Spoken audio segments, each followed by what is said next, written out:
La carretera solitaria que serpenteaba entre los frondosos árboles de las afueras de Ciudad de México parecía infinita bajo el cielo gris de aquella tarde de octubre. Michelle Fuentes Martínez apretó con frustración el volante de su BMW negra mientras sentía cómo las primeras gotas de lluvia golpeaban el parabrisas. El día había sido agotador. 3 horas de argumentación frente a un juez escéptico y una montaña de expedientes por revisar en su oficina de la fiscalía. «Maldita sea», exclamó cuando sintió el bamboleo inconfundible de una llanta ponchada. El golpeteo irregular contra el asfalto húmedo confirmó sus sospechas. Con un suspiro de resignación, Michelle detuvo el vehículo en el acotamiento. Bajó del auto con cautela, maldiciendo sus tacones de 10 centímetros y el traje formal que ahora resultaba completamente inapropiado para la situación. La lluvia comenzaba a intensificarse, humedeciendo su blusa blanca y su falda negra, mientras se inclinaba para examinar el neumático delantero derecho. «Por supuesto que tenía que ser hoy», murmuró mientras abría el maletero en busca del gato hidráulico.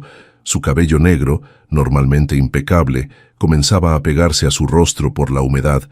Michelle intentaba posicionar el gato bajo el chasis cuando escuchó el inconfundible rugido de una motocicleta acercándose por la carretera.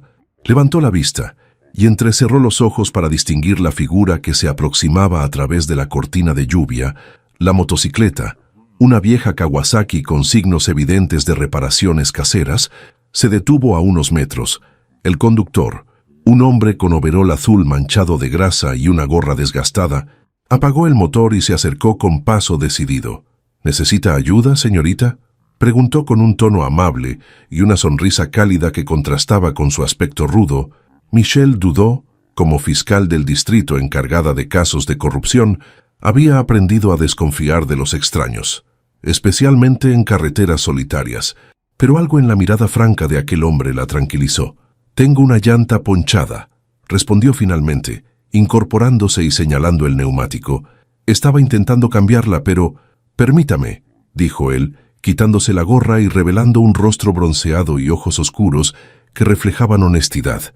«Me llamo Miquel Núñez Contreras. Soy mecánico». «Michelle», respondió ella, omitiendo deliberadamente su apellido por precaución. «Te lo agradezco mucho», con movimientos precisos que delataban años de experiencia. Miquel comenzó a trabajar en el neumático. Mientras la lluvia arreciaba, Michelle observaba sus manos hábiles, callosas pero seguras, manipulando las herramientas con destreza. «¿Qué hace una mujer como usted sola por esta carretera?», preguntó Miquel mientras aflojaba los tornillos de la rueda. Michelle tensó ligeramente la mandíbula. «Trabajo en el centro. Tomé este camino para evitar el tráfico de la autopista». Miquel asintió sin hacer más preguntas. Concentrado en su labor, en menos de 15 minutos, había reemplazado la llanta dañada por la de repuesto. «Listo», anunció, secándose las manos en un trapo que sacó del bolsillo de su overol. «Pero esta es solo temporal. Debería llevar el auto a un taller para una reparación adecuada». «¿Cuánto te debo?», preguntó Michelle. Buscando su bolso en el asiento del copiloto, Miquel negó con la cabeza. «Nada, cualquiera hubiera hecho lo mismo». La respuesta descolocó a Michelle, acostumbrada a un mundo donde todo tenía un precio, especialmente en su trabajo, donde había visto a personas vender su integridad por sumas ridículas. «Insisto», dijo extendiendo un billete de 500 pesos. «Y yo insisto en que no es necesario», respondió él con firmeza amable. «Solo prométame que tendrá más cuidado al conducir por estas carreteras. Hay muchos baches después de las lluvias». Un trueno retumbó en la distancia como subrayando sus palabras. La lluvia comenzaba a ceder. «Al menos déjame agradecerte adecuadamente», dijo Michelle, sacando una tarjeta de su bolso. «Si alguna vez necesitas algo...» Se detuvo abruptamente al darse cuenta de su error. La tarjeta que sostenía en la mano tenía impreso su nombre completo y su cargo: Michelle Fuentes Martínez, fiscal especial para casos de corrupción gubernamental. Miquel tomó la tarjeta con expresión neutra, aunque Michelle creyó detectar un destello de sorpresa en sus ojos. «Gracias, licenciada», dijo, guardando la tarjeta en el bolsillo de su overol. «Espero no necesitarla, pero la conservaré», mientras Michelle se despedía y subía nuevamente a su BMW. No podía imaginar que aquel encuentro fortuito en una carretera mojada estaba destinado a cambiar el rumbo de ambas vidas para siempre. Miquel Núñez Contreras observó el auto alejarse, la tarjeta quemándole en el bolsillo como un presagio. El nombre impreso en ella era precisamente el que había escuchado mencionar con temor en las conversaciones susurradas del taller durante las últimas semanas. El taller mecánico, El Pistón Confiable, se ubicaba en las entrañas del barrio de Tepito, entre callejones estrechos y edificios desgastados. A pesar de su aspecto modesto, era conocido por la calidad de su trabajo y la honestidad de su dueño, don Ernesto, quien había tomado a Miquel como aprendiz 15 años atrás, cuando apenas era un adolescente buscando escapar de las garras de las pandillas locales. Miquel llegó temprano aquella mañana. Como era su costumbre, el encuentro con la fiscal el día anterior seguía dando vueltas en su cabeza mientras abría el oxidado candado de la persiana metálica. «Buenos días, jefe», saludó Tomás, el otro mecánico del taller, un joven de 20 y pocos años con tatuajes cubriendo ambos brazos. «¿Cómo estuvo la lluvia de ayer? Me empapé hasta los huesos en la combi». Miquel respondió con un gruñido distraído mientras encendía las luces. Sus pensamientos seguían fijos en aquella tarjeta que había guardado en el cajón de su mesa de noche, como si fuera un objeto peligroso. El día transcurrió entre cambios de aceite, ajustes de frenos y diagnósticos de motores, pero Miquel trabajaba por inercia, con la mente en otra parte. Durante la pausa del almuerzo, mientras mordisqueaba distraídamente un taco de carnitas, sacó su teléfono y buscó el nombre de Michelle Fuentes Martínez. Los resultados lo dejaron helado. Decenas de artículos aparecieron mostrando el rostro serio de la mujer a la que había ayudado, junto a titulares como «Fiscal Anticorrupción investiga red de sobornos en contrataciones públicas» y «El caso Monterreal, la fiscal Fuentes tras la pista del lavado de dinero». Cintos. El caso Monterreal. Miquel sintió que el aire abandonaba sus pulmones. Ese era precisamente el caso que había mencionado su primo Héctor 3 meses atrás, cuando le pidió aquel favor que ahora pesaba como una losa sobre su conciencia. «¿Todo bien, Miquel?». La voz de don Ernesto lo sacó de sus pensamientos. El anciano lo miraba con preocupación desde la puerta del pequeño comedor del taller. «Sí, jefe, solo cansado», mintió, guardando apresuradamente el teléfono. Don Ernesto se sentó frente a él, secándose las manos en un trapo que siempre llevaba en el bolsillo trasero del pantalón. «Te conozco desde que eras un escuincle. Muchacho, a mí no me engañas. Es por ese asunto de tu primo». Miquel levantó la mirada sorprendido. «¿Cómo?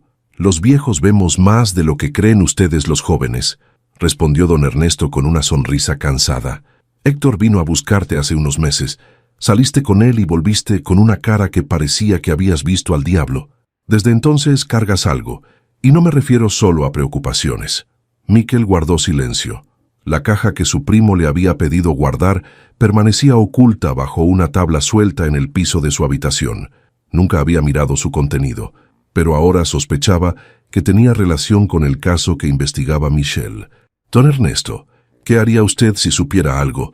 Algo que podría meter en problemas a su familia, pero que también podría ayudar a hacer justicia». El anciano lo miró largamente antes de responder. «La familia es sagrada, Miquel, pero la verdadera familia nunca te pediría que traiciones tus principios». Hizo una pausa. «Tu primo Héctor siempre ha sido un buscapleitos. Si te metió en algo turbio, recuerda que tú eres diferente. Siempre lo has sido».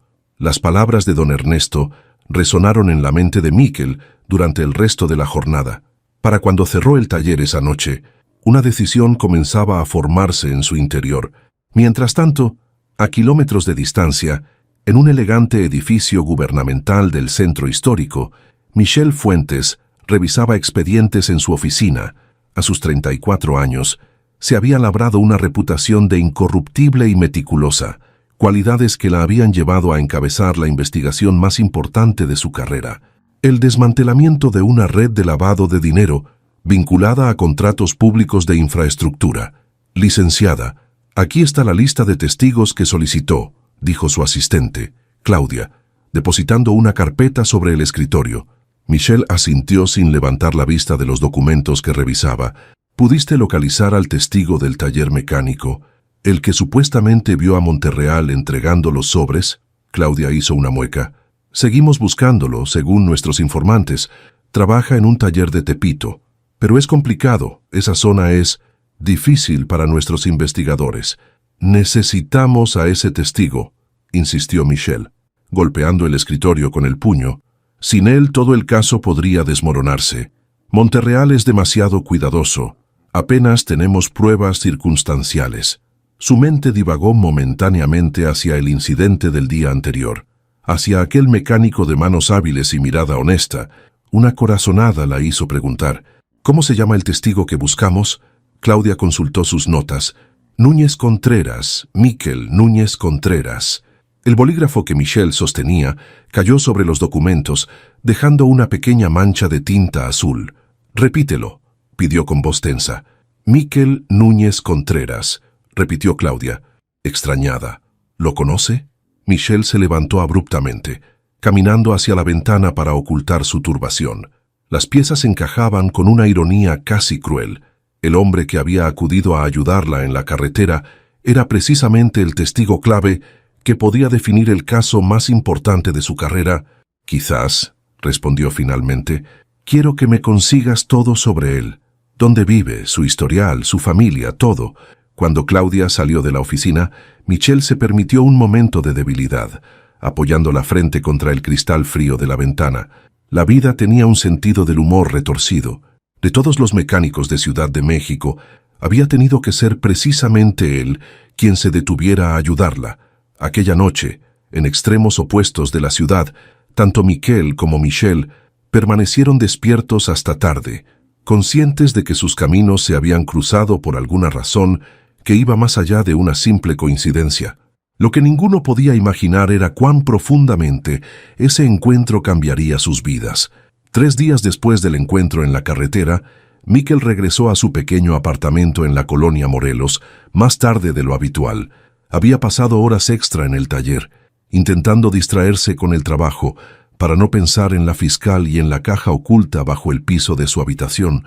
«¿Eres tú, hijo?». La voz de su madre llegó desde la pequeña cocina, donde el aroma del chile y la cebolla delataba que estaba preparando la cena. «Sí, mamá», respondió Miquel, dejando sus llaves sobre la mesa del recibidor. «Perdón por la tardanza, tuvimos un motor complicado». Teresa Núñez apareció en el pasillo, secándose las manos en el delantal. A sus 60 años, el cabello completamente cano y las arrugas profundas en su rostro hablaban de una vida de trabajo duro, pero sus ojos conservaban una vivacidad y una fortaleza que Miquel siempre había admirado. «Hay algo para ti», dijo, señalando un sobre en la mesa. «Lo trajo un hombre esta tarde. Dijo que era urgente». Miquel sintió un nudo en el estómago al reconocer la letra descuidada de su primo Héctor en el sobre. Lo tomó con manos ligeramente temblorosas. «¿Todo bien?», preguntó Teresa, notando su inquietud. «Sí, mamá. Debe ser algo del trabajo», mintió, forzando una sonrisa. «Voy a darme una ducha rápida antes de cenar». Una vez en su habitación, Miquel cerró la puerta y abrió el sobre. Dentro había una nota escrita apresuradamente. «Necesito la caja. Mañana, 9 p.m., en la cancha de la Guerrero. Ven solo. Es vida o muerte». Miquel se dejó caer en la cama, con la nota arrugada en el puño. La última vez que había visto a Héctor, su primo había aparecido de madrugada, nervioso y desaliñado, pidiéndole que guardara una caja solo por unos días. Esos días se habían convertido en 3 meses, y ahora, justo cuando la fiscal Fuentes parecía estar cerrando el cerco alrededor del caso Monterreal, Héctor reaparecía urgentemente. No podía ser coincidencia. Tras la cena, mientras su madre veía su telenovela favorita y su hermana Ana estudiaba para un examen de enfermería, Miquel se encerró nuevamente en su habitación. Con cuidado, levantó la tabla suelta del piso y extrajo la caja. Era una simple caja de zapatos, sellada con cinta adhesiva y sorprendentemente ligera. Dudó un momento, debatiéndose entre la lealtad familiar y la creciente certeza de que su primo lo había involucrado en algo peligroso. Finalmente, decidió que necesitaba saber qué estaba protegiendo. Con un cúter, cortó el sello de la caja. Dentro había una memoria USB, varios sobres con fotografías y, lo más inquietante, una serie de documentos que parecían contratos oficiales, pero con anotaciones manuscritas en los márgenes. Miquel No entendía todos los términos legales, pero comprendió lo suficiente. Eran evidencias de sobornos, pagos irregulares y contrataciones fraudulentas relacionadas con proyectos de infraestructura pública. Y allí, en varias de las fotografías, aparecía su primo Héctor junto a un hombre de traje costoso que Miquel reconoció de inmediato por las noticias: Fernando Monterreal, el empresario constructor bajo investigación. «Dios mío, Héctor, ¿en qué me metiste?», murmuró pasándose una mano por el rostro. Su teléfono sonó, sobresaltándolo, un número desconocido. «Diga», respondió con cautela. «Señor Núñez Contreras», dijo una voz femenina que reconoció al instante. «Soy Michelle Fuentes. Nos conocimos hace unos días en la carretera». Miquel sintió que se le secaba la boca. «Licenciada, qué sorpresa. Necesito hablar con usted», continuó ella, su voz profesional pero con un deje de urgencia. «Es un asunto importante. ¿Podríamos reunirnos mañana?» Miquel miró la nota de Héctor y los documentos esparcidos sobre la cama. Mañana a las 9 p.m., la misma noche en que su primo quería recuperar la caja. «¿Por qué yo?», preguntó ganando tiempo. Hubo una breve pausa al otro lado de la línea. «Creo que usted sabe por qué, señor Núñez. Se trata del caso Monterreal y de su primo, Héctor Núñez». El corazón de Miquel dio un vuelco. ¿Cómo sabía ella de la conexión? «¿Qué tiene que ver mi primo con esto?» «Es mejor que hablemos en persona», respondió Michelle. «Mañana a mediodía. Hay un café llamado La Esquina en el centro. Es discreto». Miquel cerró los ojos, sintiendo que se encontraba en una encrucijada que determinaría el resto de su vida. «Estaré allí», respondió finalmente. Después de colgar, Miquel volvió a mirar los documentos. Ahora entendía por qué su primo estaba desesperado por recuperarlos, y también por qué la fiscal estaba tan interesada en hablar con él. Lo que no sabía era que, en ese preciso momento, Héctor Núñez estaba sentado en una oficina lujosa frente a Fernando Monterreal, explicándole con terror que los documentos que podrían hundirlos estaban en manos de su primo, un simple mecánico que no entendía en lo que se había metido, y tampoco sabía que Monterreal ya había dado órdenes a sus hombres para recuperar la caja. Sin importar el costo, el café La Esquina era uno de esos establecimientos anónimos del centro de la ciudad, donde los meseros conocían a los clientes habituales, pero fingían no reconocer a nadie más. Michelle había elegido una mesa en el rincón más alejado, desde donde podía observar la entrada sin ser vista inmediatamente. Consultó su reloj. 11:50 a.m. Faltaban 10 minutos para su reunión con Miquel, y aunque intentaba mantener la calma profesional que la caracterizaba, no podía negar cierta inquietud. Durante la noche, había repasado el expediente completo de Miquel Núñez Contreras, sin antecedentes penales, criado por una madre soltera, hermana estudiante de enfermería, aprendiz de don Ernesto desde los 16 años, un ciudadano común con una vida honesta, excepto por su conexión familiar con Héctor Núñez, un nombre que aparecía repetidamente en la investigación del caso Monterreal. A las 12:05, la puerta del café se abrió y Miquel entró. Vestía jeans limpios y una camisa a cuadros, un atuendo evidentemente reservado para ocasiones especiales. Michelle lo observó escanear el lugar con cautela, deteniéndose en seco cuando sus ojos la encontraron. El reconocimiento fue inmediato y la sorpresa evidente en su rostro. Por un momento, Miquel pareció dudar entre acercarse o darse la vuelta y salir, pero finalmente avanzó hacia ella con paso decidido. «Licenciada Fuentes», dijo al llegar a la mesa, su voz neutra pero tensa. «Qué sorpresa encontrarla aquí». «Señor Núñez», respondió Michelle señalando la silla frente a ella. «Por favor, tome asiento y no finjamos que esta es una coincidencia». Miquel se sentó manteniendo la espalda recta y las manos sobre la mesa, como si quisiera demostrar que no tenía nada que ocultar. «Entonces usted hizo la llamada. ¿Cómo supo lo de mi primo?» «Sé muchas cosas, señor Núñez. Es mi trabajo». Michelle hizo una pausa mientras el mesero le servía café. Cuando se alejó, continuó. «Sé, por ejemplo, que hace 3 meses su primo Héctor le pidió un favor. Le pidió que guardara una caja en su casa, una caja que contenía documentos». El rostro de Miquel se ensombreció. «No sé de qué está hablando. También sé», prosiguió ella, ignorando su negativa, «que usted trabaja en el Pistón Confiable, en Tepito, que empezó allí a los 16 años, después de que don Ernesto lo sacara de las calles, que mantiene a su madre enferma y a su hermana menor que estudia enfermería. Miquel tensó la mandíbula. Me ha estado investigando. Es lo que hago con los testigos clave de mis casos. Michel tomó un sorbo de café. La pregunta es, ¿por qué no se presentó voluntariamente cuando supo que buscábamos testigos en el caso Monterreal? Un silencio pesado se instaló entre ellos. Miquel miró por la ventana, hacia el bullicio de la calle, como si buscara una salida. Mi primo no es una buena persona, dijo finalmente, pero es familia, y en el barrio la familia es lo único que importa. Su primo está implicado en una red de corrupción que ha desviado millones de pesos de hospitales y escuelas, respondió Michel, inclinándose hacia adelante. Ese dinero debería haber pagado medicinas y libros, no yates y mansiones para funcionarios corruptos. Miquel frunció el ceño. ¿Y cree que no lo sé? Crecí viendo a mi madre limpiar casas para poder comprarme los útiles escolares. Vi a mis amigos morir por falta de atención médica. Pero tampoco soy un soplón. No le pido que sea un soplón, dijo Michel, suavizando ligeramente su tono. Le pido que sea un ciudadano, que haga lo correcto. ¿Lo correcto? Miquel soltó una risa amarga. En mi barrio, lo correcto no existe, licenciada. Solo existe lo posible y lo imposible, y testificar contra la familia de Monterreal es imposible si quiero seguir respirando. Michel extrajo de su bolso una fotografía y la deslizó sobre la mesa.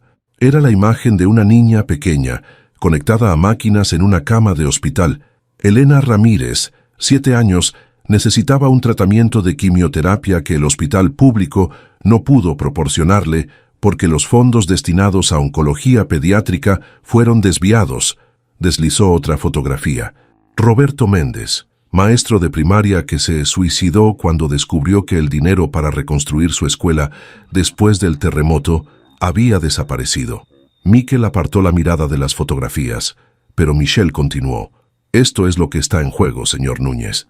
No se trata de ser un soplón, se trata de elegir de qué lado de la historia quiere estar. Usted no entiende, murmuró Miquel. No es tan simple. Nunca dije que fuera simple, respondió Michel, pero sé que usted es un hombre bueno. Lo supe cuando se detuvo a ayudarme en la carretera sin esperar nada a cambio. Ese hombre, el que vi ese día, puede vivir sabiendo que su silencio protege a quienes hacen esto, señaló las fotografías. Miquel se quedó en silencio, los ojos fijos en su taza de café, como si en ella pudiera encontrar las respuestas que buscaba. Mi primo quiere la caja de vuelta, dijo finalmente. Me citó esta noche en la cancha de la Colonia Guerrero. Dice que es vida o muerte. Michel asintió manteniendo su expresión neutral a pesar de la emoción que sintió ante esa revelación. Probablemente lo sea. Monterreal debe estar desesperado. Esos documentos son suficientes para enviarlo a prisión por décadas. Si le entrego la caja a usted, ¿qué pasará con mi primo? Depende de él, respondió Michel con honestidad. Si decide cooperar, podría negociar una reducción de sentencia. Si no, dejó la frase en el aire. Miquel la miró directamente a los ojos como evaluándola. ¿Y mi familia? ¿Qué garantía tengo de que estarán a salvo si me convierto en su testigo? Programa de protección a testigos, respondió ella sin dudar. Nuevas identidades, nueva ubicación, seguridad permanente hasta que el juicio termine. Para usted y su familia. Mi madre tendría acceso a sus medicinas. ¿Mi hermana podría continuar estudiando? Nos aseguraremos de ello. Miquel respiró profundamente. Necesito tiempo para pensar. Michel asintió, entregándole una pequeña tarjeta con una dirección manuscrita. Estaré aquí mañana a la misma hora. Si decide hacer lo correcto, tráigame los documentos que su primo le dio. Se levantó dejando un billete sobre la mesa para pagar los cafés. Una última cosa, señor Núñez. No vaya a esa cita esta noche. Monterreal no es conocido por su comprensión o su misericordia. Miquel la observó mientras salía del café. Su figura elegante perdiéndose entre la multitud de la calle, permaneció sentado largo tiempo, debatiéndose entre lo que su corazón sabía que era correcto y el peso de la lealtad familiar que le habían inculcado desde niño. Esa tarde, cuando regresó al taller, encontró a don Ernesto esperándolo con expresión grave. «Vinieron a buscarte», dijo el anciano sin preámbulos. 2 tipos en un carro negro no parecían amistosos. Miquel sintió un escalofrío. Dijeron que querían. No, pero dejaron esto. Le extendió un papel doblado. Dentro había una fotografía de su madre y su hermana saliendo del centro médico, donde Teresa recibía tratamiento para su diabetes. ¿Alguien había dibujado una cruz roja sobre sus rostros? En ese momento, Miquel supo que ya no tenía opción. La decisión estaba tomada por él. La noche caía sobre Ciudad de México, envolviendo sus calles en ese particular claroscuro donde las luces artificiales luchan contra la oscuridad natural. Miquel conducía su motocicleta lentamente por avenidas congestionadas, consciente de que cada kilómetro recorrido lo acercaba más a una decisión irrevocable. La caja, ahora guardada en la mochila que llevaba a la espalda, pesaba como si estuviera hecha de plomo. Había recuperado todo su contenido. Los documentos, las fotografías, la memoria USB, pruebas suficientes para destruir no solo a Monterreal y a su primo, sino a docenas de funcionarios corruptos. No se dirigía a la cancha de la colonia Guerrero, donde Héctor lo esperaba. Tampoco iba a su casa, donde su madre y su hermana podrían estar en peligro. Su destino era un pequeño hotel en la zona centro, donde había reservado una habitación bajo un nombre falso. Necesitaba espacio para pensar, para decidir entre las pocas y terribles opciones que le quedaban. En la habitación austera y anónima, Miquel extendió los documentos sobre la cama. Durante horas los estudió meticulosamente, comprendiendo finalmente la magnitud de la corrupción que revelaban. No eran solo sobornos aislados, era un sistema completo, una maquinaria perfectamente engrasada de desvío de recursos públicos que había funcionado durante años. Su teléfono sonó varias veces, llamadas de Héctor, cada vez más desesperadas. Los mensajes pasaron de la preocupación a las amenazas veladas. ¿Dónde estás? Te estoy esperando. ¿Por qué no respondes? ¿Sabes lo que pasará si no vienes? Hacia medianoche, recibió una llamada de un número desconocido. Respondió con cautela. Señor Núñez. La voz de Michelle Fuentes sonaba tensa. Espero no molestarlo tan tarde, pero necesitaba confirmar que está bien. Estoy bien, respondió sorprendido por la preocupación en su voz. ¿Por qué no habría de estarlo? Hubo una breve pausa. Su primo Héctor fue encontrado hace una hora en la cancha de la Guerrero. Está gravemente herido. Según los testigos, 2 hombres lo abordaron y le dispararon cuando se dieron cuenta de que no traía lo que buscaban. Miquel sintió que el suelo se desvanecía bajo sus pies. Se sentó pesadamente en la cama. Está vivo. De momento sí. Está en cirugía en el Hospital General. Tengo que ir, dijo Miquel, levantándose abruptamente. No es recomendable, respondió Michelle con firmeza. Quien hizo esto probablemente estará vigilando el hospital. Si aparece allí con la caja, ¿cómo sabe que tengo la caja conmigo? Otro silencio. Es una suposición lógica, señor Núñez. Dada la situación, imagino que habría tomado precauciones. Miquel respiró hondo, intentando aclarar sus pensamientos. Mi madre y mi hermana están a salvo. Tengo a 2 agentes vigilando su edificio discretamente desde esta tarde, admitió Michelle. Cuando me mostró la amenaza en el café, tomé precauciones. Están bien, pero deberíamos trasladarlas a un lugar seguro lo antes posible. ¿Por qué hace esto?, preguntó Miquel. Genuinamente confundido por la preocupación personal que mostraba la fiscal. Apenas me conoce. Michelle tardó en responder. Porque vi algo en usted ese día en la carretera, integridad, y porque estoy cansada de ver cómo este sistema de corrupción destruye vidas inocentes. La conversación fue interrumpida por golpes en la puerta de la habitación. Fuertes, insistentes. ¿Está alguien con usted?, preguntó Michelle, alarmada. No, respondió Miquel en voz baja, acercándose cautelosamente a la puerta. Alguien está tocando. No abra, advirtió ella. Voy a enviar a alguien de inmediato. Dígame dónde está. Los golpes se intensificaron. Sabemos que estás ahí. Miquel, dijo una voz desde el pasillo. Solo queremos hablar, es sobre Héctor. Miquel reconoció la voz, uno de los asociados de Monterreal que ocasionalmente visitaba el taller para hacer mantenimiento preventivo a los autos de la empresa constructora Hotel Reforma, habitación 412, susurró al teléfono. Pero no llegarán a tiempo. Miquel, escúcheme. La voz de Michelle era intensa. Esconda los documentos en el baño, detrás del inodoro, en cualquier parte. No abra la puerta. Si tienen que entrar por la fuerza, eso nos dará tiempo. Ya estoy llamando a la policía. Pero Miquel sabía que en su barrio la policía nunca llegaba a tiempo y sospechaba que los hombres de Monterreal no se detendrían ante una simple puerta cerrada. Tomó una decisión rápida, guardó la memoria USB en el tanque del inodoro, como había sugerido Michel. El resto de los documentos los metió apresuradamente en su mochila. «Voy a salir por la ventana», susurró al teléfono. «Da a un callejón, puedo usar la escalera de incendios. No, es demasiado peligroso si lo ven. Si no salgo entrarán de todos modos», respondió Miquel. «Prefiero enfrentarlos en mis términos». Los golpes en la puerta se convirtieron en embestidas. La madera comenzaba a ceder. «Le veré mañana en el café», dijo Miquel apresuradamente. Mediodía, antes de que Michel pudiera protestar, colgó el teléfono, abrió la ventana, sintiendo el aire frío de la noche en el rostro. La escalera de incendios, oxidada y probablemente no revisada en décadas, crujió bajo su peso mientras comenzaba a descender. Estaba a mitad de camino cuando escuchó la puerta de la habitación ceder con un estruendo. Aceleró el paso, saltando los últimos metros hasta el callejón. El impacto le envió una punzada de dolor por el tobillo, pero la ignoró. La adrenalina corría por sus venas mientras montaba su motocicleta, que había dejado estratégicamente en ese mismo callejón. El motor cobró vida con un rugido que pareció desproporcionado en el silencio de la noche. Miquel aceleró, saliendo del callejón justo cuando dos figuras aparecían en la ventana de su habitación, sus siluetas recortadas contra la luz interior.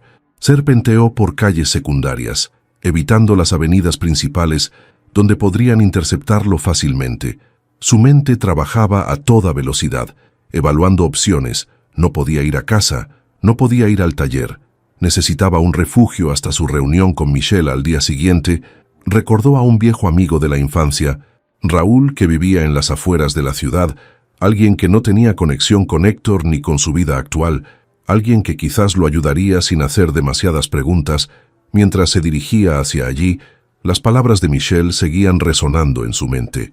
«Vi algo en usted ese día en la carretera. Integridad». Apretó el manillar con más fuerza. Ella había visto algo que él mismo había olvidado que poseía. Quizás era hora de demostrarse a sí mismo que esa integridad seguía ahí, enterrada bajo años de supervivencia, en un barrio donde las reglas morales parecían un lujo que pocos podían permitirse.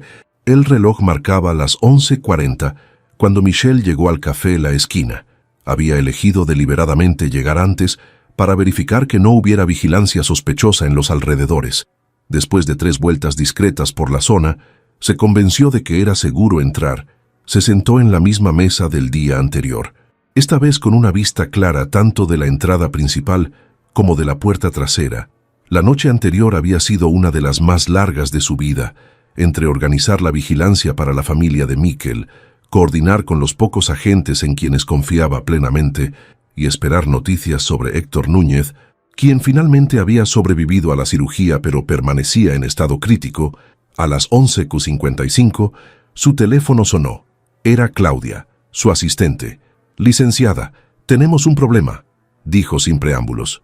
«El procurador está preguntando por el caso Monterreal. Dice que quiere todos los expedientes en su oficina esta tarde». Michel frunció el ceño. «¿Dio alguna razón?» «Supervisión rutinaria, según él, pero no suena rutinario».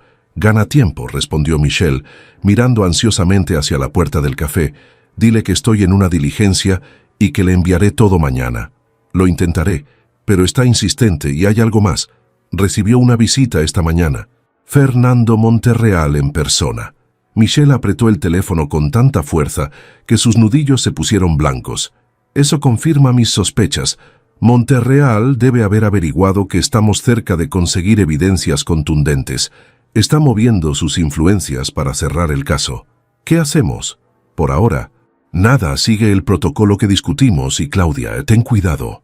Colgó justo cuando la puerta trasera del café se abría. Miquel entró, visiblemente agotado. Tenía ojeras profundas y un corte en la mejilla que no estaba allí el día anterior. Se sentó frente a ella con movimientos cuidadosos, como si cada músculo de su cuerpo protestara. «Tiene mal aspecto, señor Núñez», comentó Michel, estudiándolo con preocupación. «La noche fue Complicada, respondió él con una mueca que pretendía ser una sonrisa. Pero estoy aquí. ¿La tiene?, preguntó ella directamente. Mikel asintió, palmeando la mochila gastada que llevaba parte de ella. La memoria USB la escondí en otro lugar por seguridad. Inteligente, aprobó Michelle. ¿Dónde está primero mi familia?, respondió Mikel inclinándose hacia adelante. Necesito garantías de que estarán a salvo. Michelle sacó su tablet y le mostró un video en vivo. Era la entrada de una casa de seguridad donde podían verse a Teresa y Ana Núñez siendo escoltadas por 2 agentes vestidos de civil. Las trasladamos esta mañana, explicó. Les dijimos que era una precaución rutinaria debido a un caso en el que podría estar involucrado su familiar, Héctor. No mencionamos su nombre para no alarmarlas innecesariamente. Mikel observó el video, sintiendo un nudo en la garganta al ver a su madre, que parecía confundida pero tranquila, llevando una pequeña maleta. Gracias, dijo simplemente. No es necesario, respondió Michelle. Es mi trabajo proteger a los testigos y sus familias. Hizo una pausa. ¿Cómo está su tobillo? Mikel la miró sorprendido. ¿Cómo sabe? Su forma de caminar cuando entró favoreció notablemente la pierna derecha. Él asintió impresionado por su capacidad de observación. Solo es un esguince leve. El salto desde la escalera de incendios fue más largo de lo que calculé. Debería verlo un médico. Lo haré cuando todo esto termine. Michelle extendió la mano. La caja. Ah, por favor. Mikel dudó solo un segundo antes de sacar los documentos de su mochila y entregárselos. Michelle los examinó rápidamente, sus ojos brillando con intensidad profesional al comprobar su autenticidad. «Es justo lo que necesitábamos», murmuró, casi para sí misma. «Con esto podemos proceder incluso sin la aprobación del procurador». «¿Qué sigue ahora?», preguntó Mikel, sintiendo una extraña mezcla de alivio y preocupación. «Ahora nos movemos rápido», respondió ella, guardando cuidadosamente los documentos en su portafolio. «Tengo un juez federal confiable que puede emitir órdenes de arresto basadas en esta evidencia. Antes de que Monterreal pueda reaccionar, sus cómplices estarán tras las rejas. Y yo, usted viene conmigo. Necesitamos su declaración formal». Estaban a punto de levantarse cuando Michelle notó algo por la ventana que la hizo tensarse. Un sedán negro con vidrios polarizados acababa de estacionarse frente al café. 2 hombres de traje bajaron mirando directamente hacia el establecimiento. «No mire hacia la ventana», advirtió en voz baja. «Creo que nos encontraron». Mikel se quedó inmóvil. «¿Cómo fui extremadamente cuidadoso? Quizás me siguieron a mí», admitió Michelle, maldiciendo su exceso de confianza. «Vamos a salir por la puerta trasera. Mi auto está a 2 cuadras». Se levantaron con aparente tranquilidad, dejando dinero sobre la mesa. Caminaron hacia la parte posterior del café, donde un pasillo estrecho conducía a los baños y a una salida de emergencia. Acababan de llegar a la puerta cuando escucharon conmoción en el área principal del café. Voces elevadas, el sonido inconfundible de mesas siendo apartadas bruscamente. Michelle empujó la puerta, que se abrió a un callejón similar al del hotel donde Mikel había escapado la noche anterior. Salieron apresuradamente, Michelle liderando el camino hacia donde había estacionado su auto. «Ahí están», gritó una voz desde el extremo del callejón. Los hombres del sedán negro los habían visto. «¡Corra!», ordenó Michelle acelerando el paso. Corrieron por el callejón doblando en una esquina y luego en otra, internándose en el laberinto de pasajes estrechos que formaban la parte antigua del centro histórico. El tobillo de Mikel protestaba con cada paso, pero la adrenalina le permitió ignorar el dolor. Detrás de ellos, escucharon pasos acelerados y voces agitadas. Sus perseguidores les pisaban los talones. «Por aquí», indicó Michelle, guiándolo hacia una calle más ancha, donde varios puestos ambulantes ofrecían un camuflaje momentáneo entre la multitud de compradores. Zigzaguearon entre los puestos, Mikel derribando deliberadamente un estante de fruta para obstaculizar el camino tras ellos. Las protestas del vendedor se mezclaron con los gritos de los perseguidores. «Mi auto está en el estacionamiento de ese edificio», dijo Michelle, señalando una estructura de concreto a media cuadra de distancia. «Solo tenemos que llegar allí». Pero cuando estaban a punto de cruzar la calle, un segundo vehículo negro apareció, bloqueando su camino. La puerta se abrió y un hombre con traje impecable bajó, sosteniendo algo en la mano que Miquel no pudo identificar inmediatamente. «¡Cuidado!», gritó Michel, empujándolo hacia un costado justo. Cuando se escuchó un disparo amortiguado por un silenciador, la bala rozó el brazo de Michel, rasgando la tela de su chaqueta y dejando una línea roja en su piel. Ignorando el dolor, jaló a Miquel hacia una tienda de artesanías.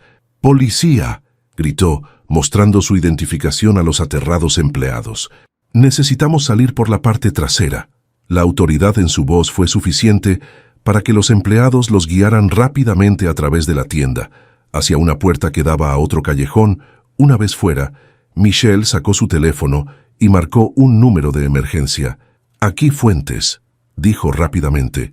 «Código rojo. Estamos bajo ataque armado en el centro histórico, calle República de Chile.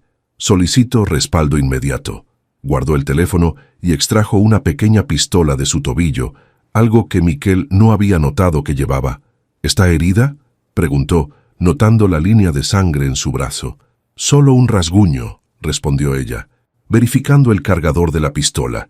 «Pero eso confirma que no están interesados en negociar. Vienen a eliminar la evidencia. Y a los testigos». Miquel sintió un escalofrío.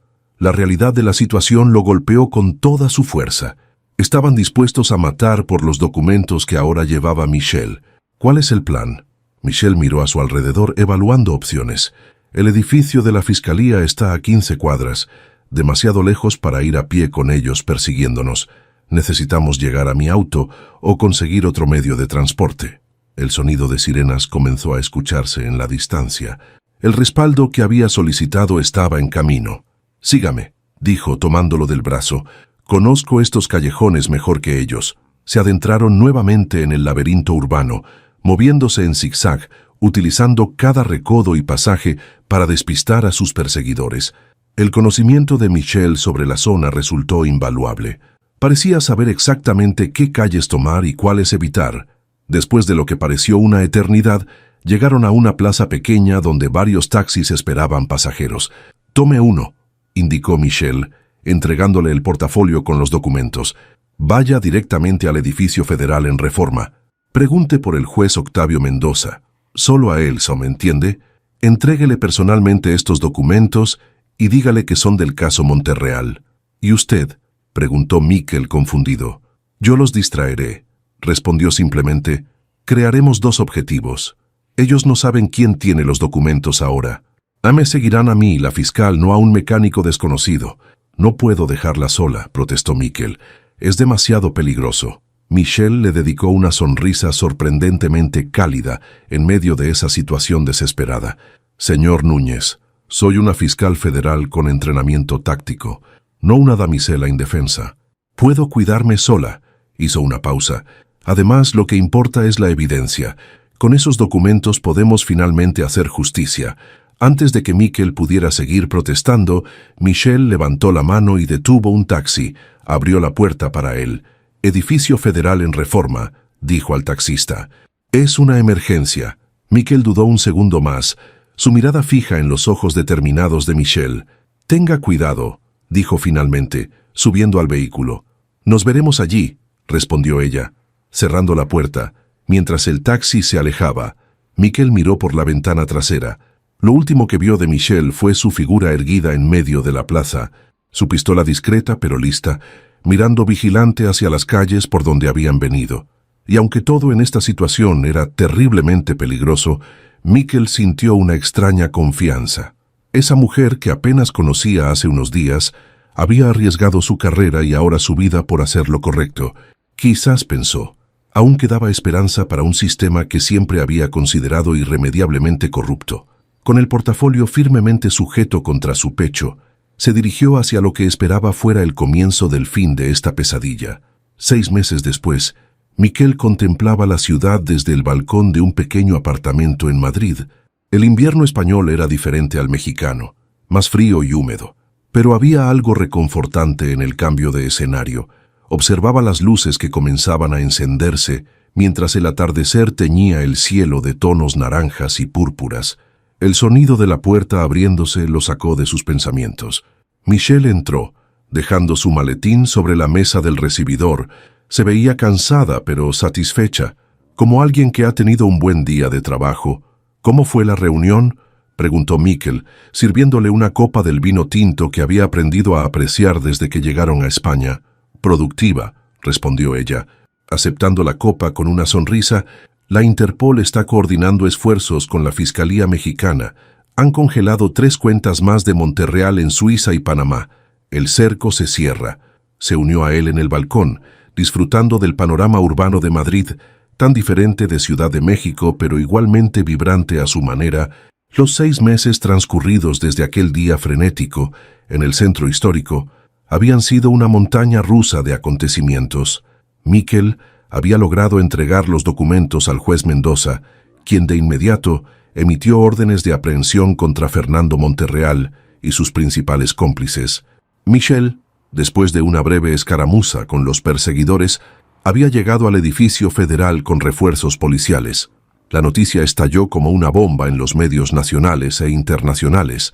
Desmantelada red de corrupción millonaria. Empresario Monterreal y funcionarios detenidos por fraude masivo. Documentos filtrados revelan desvío sistemático de fondos públicos.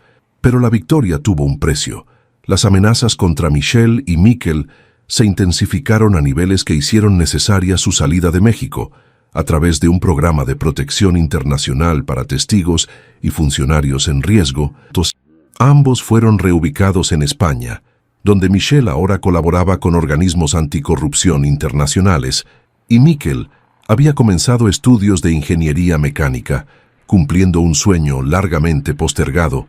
«Tengo noticias de tu madre», comentó Michel, sacando su tablet. «Claudia me envió un video. En la pantalla apareció Teresa Núñez, notablemente más saludable que 6 meses atrás, sentada en el jardín de una casa modesta pero acogedora en Guadalajara, donde ella y Ana habían sido reubicadas. «Hola, hijo», decía la mujer con una sonrisa cálida. «Espero que estés bien por allá en España. Ana acaba de terminar su semestre con calificaciones excelentes. Los doctores dicen que mi diabetes está mejor controlada. Debe ser porque ahora tengo menos preocupaciones». Hizo una pausa, sus ojos humedeciéndose. «Estamos orgullosas de ti, Miquel. Siempre supe que tenías el corazón de tu padre. Lo bueno de él, no lo otro». El video continuaba con Ana mostrando su diploma reciente y hablando entusiasmada sobre sus prácticas hospitalarias. Miquel lo observaba con una mezcla de alegría y nostalgia. El nudo en la garganta impidiéndole hablar, Michel apoyó suavemente su mano sobre la de él. En estos meses, su relación había evolucionado de una alianza profesional a algo más profundo. La adversidad compartida, el exilio, la sensación de haber sacrificado tanto por un bien mayor, todo ello había creado un vínculo que ninguno de los dos había anticipado cuando se conocieron en aquella carretera lluviosa. «¿Alguna noticia de tu primo?», preguntó Michel después de un momento. Miquel asintió.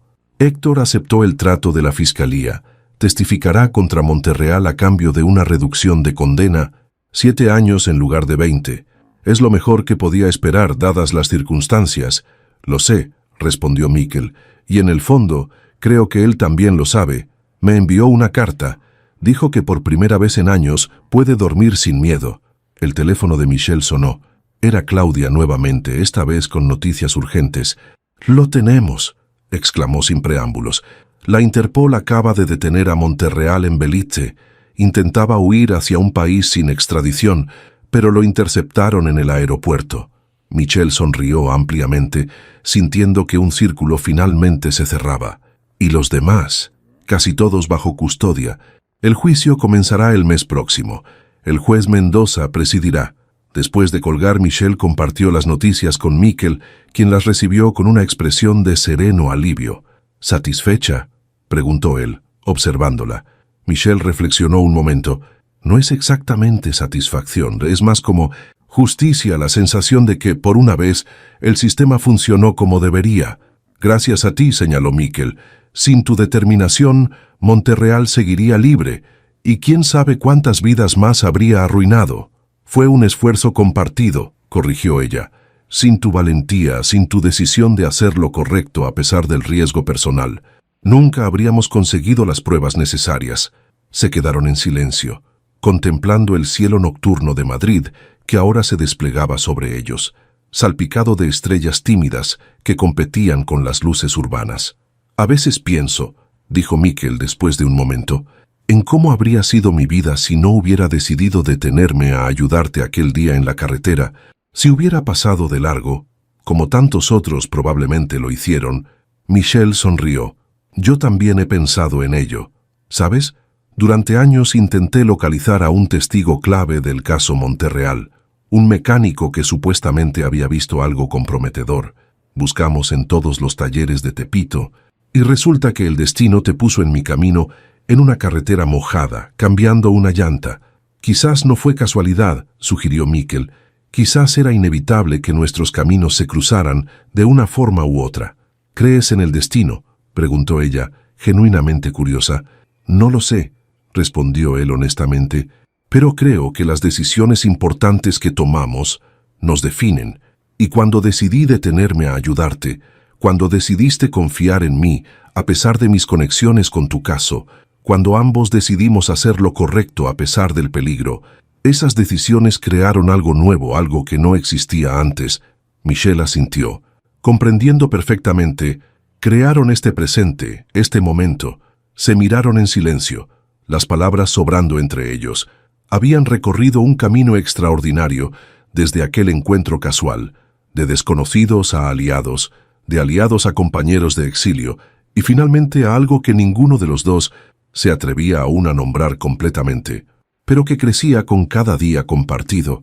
La noche había caído completamente sobre Madrid, pero en lugar del miedo y la incertidumbre que los había acompañado durante tanto tiempo, ahora sentían una paz renovada. El camino hacia la redención personal y la justicia social había sido accidentado y doloroso, pero estaban aquí, juntos, construyendo algo nuevo a partir de las ruinas de lo que habían dejado atrás. ¿Regresaremos algún día?, preguntó Miquel, refiriéndose a México. Cuando sea seguro, respondió Michel. Cuando el juicio termine y la tormenta amaine algún día. Miquel asintió, entrelazando sus dedos con los de ella. Mientras tanto, tenemos este momento, este nuevo comienzo. La ciudad pulsaba bajo ellos, vibrante y ajena a la extraordinaria historia de los dos extranjeros que contemplaban sus luces. Una historia que había comenzado con un mecánico que decidió detenerse a ayudar a una mujer con una llanta ponchada, sin saber que ella era la promotora que tendría su destino en sus manos, y mientras Madrid los envolvía en su abrazo nocturno, ambos sabían que, a pesar de todo lo perdido, habían ganado algo invaluable, la certeza de que una sola decisión, un solo acto de integridad, podía desencadenar una cascada de acontecimientos capaces de cambiar no solo sus propias vidas, sino las de muchos otros, porque a veces la justicia comienza con un simple acto de bondad en una carretera solitaria